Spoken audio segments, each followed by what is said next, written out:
अगर आपकी उम्र 35 साल से ऊपर है और आप डीआईपी डाइट या इस तरह की डाइट में नहीं है, तो जो मैं आपको बताने जा रहा हूं ये आपकी जिंदगी 100% ऑफ पीपल जिनकी उम्र 35 साल से ऊपर है उनकी जिंदगी ये है जो आप अभी देखने जा रहे हैं। So this is called the geometrical model of a patient. यानी कि 35 साल से ऊपर के हर इंसान, आज तक पिछले 20 सालों का मेरा रिकॉर्ड है, ऐसा एक भी इंसान से नहीं मिला जिसकी उम्र 35 साल से अधिक हो और वो बीमार ना हो। थोड़ा बहुत, ज्यादा, बहुत ज्यादा या बहुत बहुत ज्यादा, उनको छोड़ देते हैं जो डीआईपी डाइट में है या इस तरह के डाइट में है, उनको छोड़ देते हैं, वो एक्सेप्शनल है। उनके अलावा 100% ऑफ द पीपल जिनको मैं मिला हूं पिछले 20 सालों में, वो बीमार, बहुत बीमार या उससे बीमार। उनकी जिंदगी का एक ज्योमेट्रिकल मॉडल है, जो मॉडल मैंने आपके लिए तैयार किया है। तो अगर आपकी उम्र 35 साल से ऊपर है तो ये geometrical model of a patient आपको देखना चाहिए। तो चलते हैं, the geometrical model of a patient. ये है geometrical model of a patient. ये आपकी जिंदगी एक्चुअली, इसको जरा समझने की कोशिश करते हैं। होता क्या है, it all start with very very small problem.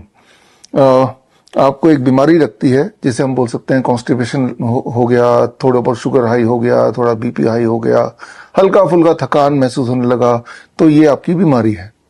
तो ऐसे में क्या करते हैं, आपकी बीमारी की वजह से आप डॉक्टर के पास जाते हैं। ये रहा डॉक्टर, डायग्नोसिस।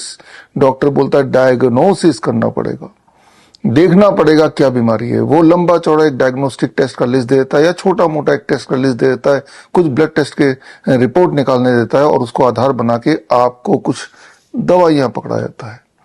तो ये है स्टेज 1 पेशेंट। छोटी मोटी दिक्कत, थोड़ा बहुत ब्लड शुगर, थोड़ा बहुत ब्लड प्रेशर, थोड़ी बहुत थकावट, थोड़ी बहुत कॉन्स्टिपेशन, लेकिन इन दवाइयों के साथ उसकी जिंदगी चलने लगती है। कुछ महीने चलती है, 1 आध साल चलती है, लेकिन अब क्या होता है, वो उसकी जो ओरिजिनल बीमारी है ये अपनी जगह पे तो बनी रहती है। ना तो कॉन्स्टिपेशन ठीक होता है, ना तो बीपी ठीक होती है, ना थकान ठीक होती है।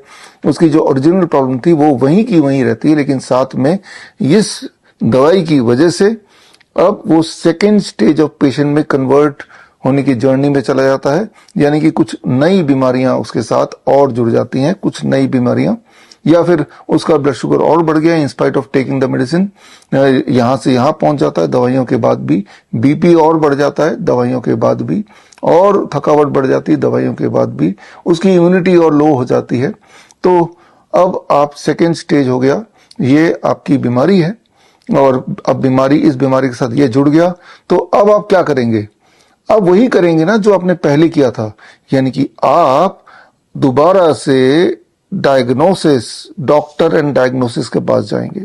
अब डॉक्टर के पास जाएंगे, डॉक्टर वही बोलेगा ना जो पहले बोला था कि डायग्नोसिस कराइए। सो आप बीमार हैं तो आप डायग्नोसिस कराइए। आपने डायग्नोसिस कराया तो उसका कोई ना कोई नतीजा निकलेगा। नतीजा तो यही है, जैसे कि हमेशा से होता है, कि जो दवाइयां थी वो तो थी, उनका डोज और बढ़ा दिया गया, कुछ नई दवाइयां और आपके लाइफ में जुड़ गई। तो आपने अपने आप को प्रमोट कर दिया, प्रमोशन हो गया। पहले स्टेज ऑफ बीमारी के घेरे से आप दूसरे ट्रायंगल में पहुंच गए, second stage of the disease. यानी कि अब आपके घर का या आपके ऑफिस का कोई काम रुक नहीं रहा है, आप अपने सारे रेस्पॉन्सिबिलिटीज को पूरा कर पा रहे हैं, लेकिन at the end of the day आप बहुत थक जाते हैं, बहुत चिड़चिड़े हो गए, और हमेशा आपको लगता है कि भाई आराम की जरूरत है, ठीक से नींद नहीं हो रहा, डिप्रेशन में आ गए हैं। तो ये सारी चलती रहती है। यानी कि बीमारी अपनी जगह पे है और उस डायग्नोसिस के बेसिस पे ये दवाइयां तो थी, ये दवाइयां और जुड़ गई है, इस उम्मीद से कि ये जो बीमारी है इसमें कुछ ना कुछ आराम मिलेगा। तो लाइफ पहले जो थी उससे ज्यादा एग्रेसिव हो गई है, ज्यादा दिक्कतें बढ़ गई हैं, छोटी मोटी थोड़ी बहुत पेन भी शुरू हो गया, जॉइंट पेन भी शुरू हो गया। बाकी बीमारी तो थी, अब बॉडी के इधर उधर पेन भी होने लगा। सुबह जब उठते हैं तो टायर्ड उठते हैं, दिन भर भी टायर्ड रहते हैं, और किसी तरह से आपको लगता है कि कब सोने का मौका मिले, और रात को नींद भी नहीं आती है। तो ये आपके चक्रव्यूह में फंस जाते हैं। काम चलता रहता है, काम चलता रहता है, 1 साल, 2 साल, 3 साल, लेकिन अब ये दो जो दवाइयां आप ले रहे थे, इन दोनों बीमारी को ठीक करने के लिए, उसकी वजह से ये दोनों बीमारी तो अपनी जगह पे है, लेकिन आपने इनवाइट किया एक third stage of patient. Third stage मतलब अब एक्सट्रीम फैटिग आ गया, बॉडी में स्वेलिंग आ गया, एक्सट्रीम पेन आ गया, कहीं कहीं ब्लीडिंग भी हो रही है, कफ करते वक्त ब्लीडिंग हो रही है या स्टूल में ब्लीडिंग हो रहा है, यूरिन आउटपुट कम हो गया, फ्रॉथी यूरिन हो गया, इस तरह के अजीबोगरीब सिम्टम्स आने लगे, हीमोग्लोबिन लेवल बहुत ही डाउन हो गया। तो मतलब ओरिजिनल बीमारी यहां थी, सेकेंड स्टेज यहां थी, अब थर्ड स्टेज मतलब अब वो हालत आ गई कि लगता है कि अब तो काम करना छोड़ना पड़ेगा, अब तो बिस्तर पकड़ने का समय आ गया है। Now it is a serious disease. तो ऐसे में आप क्या करेंगे? अरे भाई, ऐसे में वही तो करेंगे ना जो पहले किया था, यानी कि दोबारा से डायग्नोसिस की बात करेंगे, दोबारा से डॉक्टर से बोलेंगे। अब क्या करें? डॉक्टर बोलेगा, एक नया डायग्नोस्टिक लिस्ट देगा। इस बार जो डायग्नोस्टिक लिस्ट देगा वो पिछली बार से अलग भी हो सकता है कि एमआरआई करा लो, सीटी स्कैन करा लो, एंजियोग्राफी करा लो, पेट स्कैन करा लो, डीटीपीए स्कैन करा लो, फाइब्रो स्कैन करा लो। मतलब ये कि अब एक नए स्टेज के डायग्नोसिस, ये कुछ ऐसे डायग्नोसिस होते हैं जो ना केवल मिसलीडिंग होते हैं, ये डेंजरस भी होते हैं, यानी कि diagnosis itself can cause a disease. Anyway, आपकी हालत तो बहुत पतली है ही है, आपका काम धंधा ही बंद हो गया, ऑलमोस्ट आपको लगता है कि बस अपना पूरा दिन अगर जिंदा रहे वही बड़ी बात है।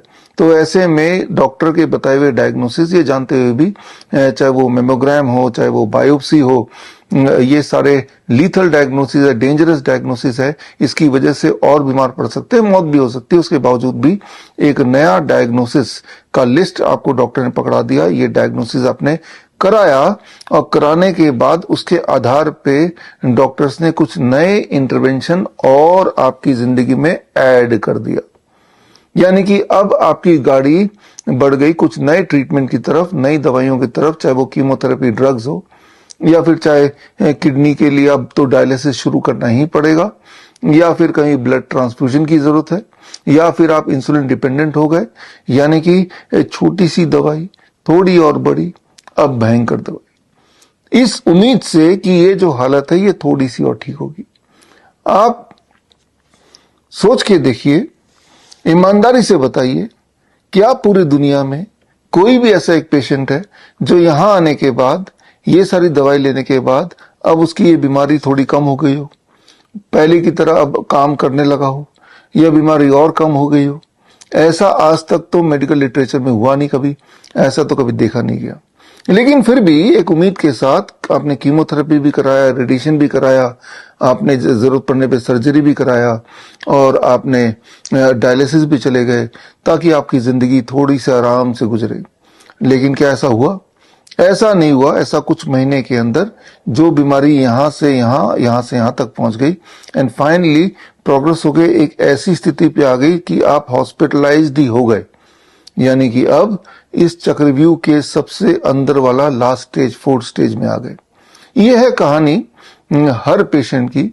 It starts from about 30 to 35 years of age, और जब तक कि आपकी माल या आपकी जान ना चली जाए तब तक ये इस घेरे के अंदर, इस चक्रव्यूह के अंदर फंसते ही रहते हैं। इसे मैं बोलता हूं the hospital trap. Hospital trap मेरी अगली किताब है, ये जल्द इसी महीने हम लॉन्च करेंगे, और इस किताब में ऐसे लोगों की कहानी है। और इंटरेस्टिंग बात यह है कि आप किसी भी स्टेज में क्यों ना हो, चाहे वो फर्स्ट स्टेज में हो, छोटी मोटी बीमारी हो इस वक्त जब आप ये वीडियोस देख रहे हैं, या बीमारी थोड़ी और ज्यादा हो गई हो, या आप थर्ड स्टेज तक पहुंच गए हो, या फिर आप बेड रिडन हो, ऐसे बहुत लोगों की कहानी जो अलग अलग स्टेजेस में थे, लेकिन जब वो हमारे कांटेक्ट में आए, हमारे पूरे देश में कई सारे हॉस्पिटल्स हैं, वहां गए हिम्स के नाम से, या फिर जो मेरे डायरेक्ट कॉन्टैक्ट में आए थ्रू वर्चुअल ओपीडी, या फिर हमारे पूरे देश में 500 से अधिक क्लिनिक हैं, डॉक्टर BRC क्लिनिक @होम, वहां गए, या फिर बहुत से ऐसे भी हैं जिन्होंने कहीं भी नहीं गए, जो मेरे वीडियोस, जैसे कि आप ये वीडियो देख रहे हैं, ऐसे वीडियोस देखे, उन टेक्निक्स को अपनाया और इस पूरे जाल से एकदम से बाहर आ गए, आउट ऑफ दिस, पूरे जाल से बिल्कुल बाहर आ गए, पूरी तरह स्वस्थ हो गए। तो आप अगर उनमें से हैं, आई एम श्योर कि अगर आप DIP डाइट में नहीं है या इस प्रकार के डाइट में नहीं है, और अगर आपकी उम्र 35 साल से ऊपर है, तो मैं आंख बंद करके बोल सकता हूं आप स्टेज 1, स्टेज 2, स्टेज 3 और आप में से कुछ लोग स्टेज 4 वाले पेशेंट भी इस वक्त ये वीडियो देख रहे होंगे। तो कैसा रहेगा आजादी फ्रॉम दिस हॉस्पिटल ट्रैप? तो 10 मई 1857, जैसा कि आपको पता है, भारत के आजादी का, अंग्रेजों के अगेंस्ट आजादी का पहला संग्राम 10 मई को शुरू हुआ था 1857। अब आपको एक और आजादी लड़नी है, इस बार अंग्रेजों से नहीं, अंग्रेजी दवाइयों से अपने आप को आजाद करना है। और वो दिन लिख लीजिए 10 में, और टाइम है 12 बजे। आप में से वो लोग जो अपने आप को इस जाल से बाहर निकालना चाहते हैं, और इस किताब, ये किताब अभी लॉन्च होगी इसी महीने, इस किताब में बहुत सारे सक्सेस स्टोरीज है जिन्होंने ऐसा किया, और आप भी उनमें से एक बनना चाहते हैं, तो आपके पास कई सारे तरीके हैं इस वक्त। एक तो हमारे जो हॉस्पिटल्स हैं, एम्स, उसमें जाके एडमिट हो जाएं, लेकिन उसमें लाखों रुपए खर्चा हो जाएगा। दूसरा तरीका है आप डायरेक्ट मुझसे जुड़ें, bishrup.com/VOPD में जाके, वर्चुअल ओपीडी बोलते हैं, जहां डायरेक्ट मेरे सुपरविजन में आप अपने घर के कन्वीनियंस में मेरे बताए हुए प्रोटोकॉल फॉलो करें। तब भी चांसेस हैं कि आप इस ट्रैप से बाहर निकल सकते हैं या निकल जाएंगे, लेकिन इसमें खर्चा आएगा ₹21,000, ये भी ज्यादा है। तीसरा तरीका है, पूरे देश भर में हमारे क्लिनिक हैं, डॉक्टर BRC क्लिनिक @home, 500 से अधिक क्लिनिक हैं। स्क्रीन पे दिए हुए लिंक में जाके अपने नजदीकी क्लिनिक से आप जुड़ें, और इसमें 1 महीने का खर्चा आएगा 6,500। ये भी आपको कुछ लोगों को ज्यादा लग रहा होगा। एक फ्री का तरीका भी हो सकता है। 10 मई 12 बजे जूम लिंक के माध्यम से आप में से जो लोग सबसे पहले स्क्रीन पे दिए हुए लिंक का नाम है bishrup.com/hospital trap में जाके एक फॉर्म भरेंगे, तो आप में से जितना की जूम में की लिमिटेशन के अनुसार जितनी कैपेसिटी, मैक्सिमम कैपेसिटी जूम की होती है, उतने ही हम ले सकते हैं। उतने लोगों को खास तौर पे फ्री में I will help you, I will give U A special training on 10th of May at 12 noon। और इस ट्रेनिंग के माध्यम से मुझे उम्मीद है आप में से अधिकतर लोग इस ट्रैप में से बाहर निकल पाएंगे, वो भी मुफ्त में। शर्त यही है, क्योंकि जूम की लिंक बड़ी, जूम का जो कैपेसिटी है वो बहुत थोड़ा होता है, बहुत सारे हजारों पार्टिसिपेंट तो उसमें आ नहीं सकते एक बार में। थोड़े से, मेरे ख्याल से 400-500 पार्टिसिपेंट्स ही एक ग्रुप में अलाउड होता है, इसीलिए फर्स्ट कम फर्स्ट सर्व।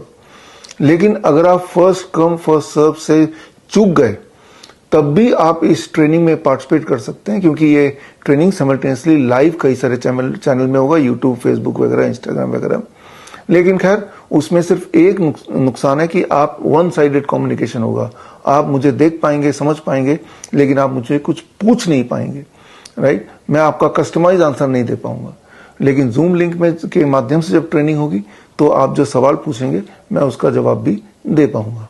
तो खैर, मैं उम्मीद करता हूं कि 10 मई का दिन आपके जीवन का ऐतिहासिक दिन होने वाला है, और इस हॉस्पिटल के जाल से, इस दवाइयों के जाल से, इस डायग्नोसिस के जाल से आप अपने आप को हमेशा के लिए बाहर निकालने वाले हैं। तो मिलते हैं 10th में दोपहर को 12 बजे। बड़ी से बड़ी बीमारी का आसान से आसान इलाज घर बैठे ही हो सकता है। अधिक जानकारी के लिए कांटेक्ट करें nearest doctor BRC clinic @home।